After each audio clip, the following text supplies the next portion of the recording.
I'll never forget one of my first pediatric patients. I saw her for a sexual assault. I sat in the room while the detective spoke to her. She was bubbly, sweet, chubby-cheeked. She had blue eyes and curly blonde hair. She was full of life and spirit. But to hear her talk about what her grandfather did to her brought me to tears.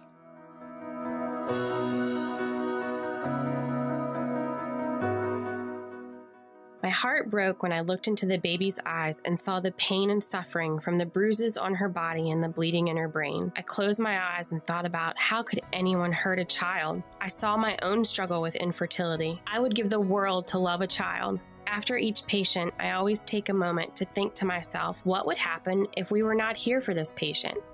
Who would have taken care of them? Then I think to myself, I am the one that gets to take care of them. I help make a difference.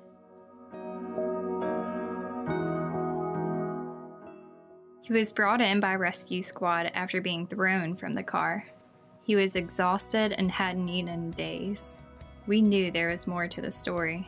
After talking to him, we suspected he was a victim of human trafficking. With the help of our team and our great partnerships, he's now safe, states away from those who victimized him. We received a call from police that they were on the way with a really bad sexual assault. I wasn't prepared for what they meant. I couldn't even see her face. She was covered in blood. She kept saying, "Why did he do this? I could be his grandmother. I can never go home and feel safe again." And she never did.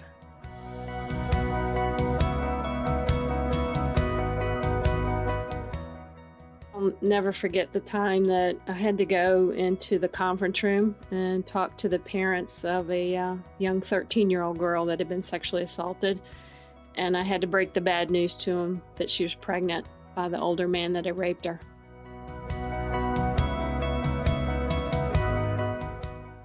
I walked into the room and saw a little girl, covered from head to toe in bruises. In all my career, it was no doubt the worst case of child abuse I have ever seen. She looked up at me with no emotion. She just laid there. I was so angry. How could someone do this to a child? Her own parent. They're supposed to protect her. One thought kept going through my head. This child will never be the same. She's scarred for life, on the inside and out.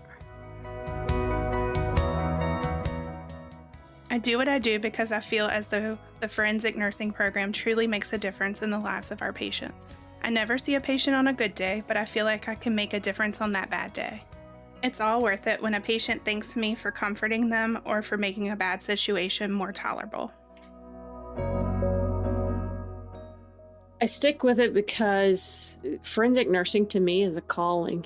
I've been doing it for the last 25 years, and every time I have a patient, I feel privileged and honored that I get a chance to take care of them during some of the worst times in their life, and the fact that I can make a difference. Sometimes I don't realize that I make a difference right away. It might be later that I learn that I've made a difference, but I think that feeds my soul and keeps me going. I'm surrounded by a wonderful team of nurses. We laugh, cry, and grow together every day. I wake up and know that my mission is to help and provide care to those who have just experienced the most life-altering day. I worked at a hospital that did not see a need to have extra care for victims of violence. And they were often thrown into a busy, chaotic ER setting that was noisy, there wasn't any privacy, and there were people that were caring for them that did not have a skill set to take care of them appropriately.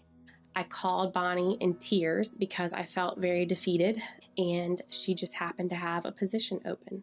I took a leap of faith and I applied. And I got hired, and I came to work here and knew that it was exactly where I was supposed to be, and that every patient I have come into contact with has, nobody ever walks in here having a good day. It's the worst day of their life, and they put enough trust in us that they stay with us through the whole exam, and they let us take care of them. And I know that when they leave here, I've given them something that they may not have had access to at another hospital, even in this area. And I hope that that gives them some glimmer of hope to go forth after they've had this terrible thing happen to them.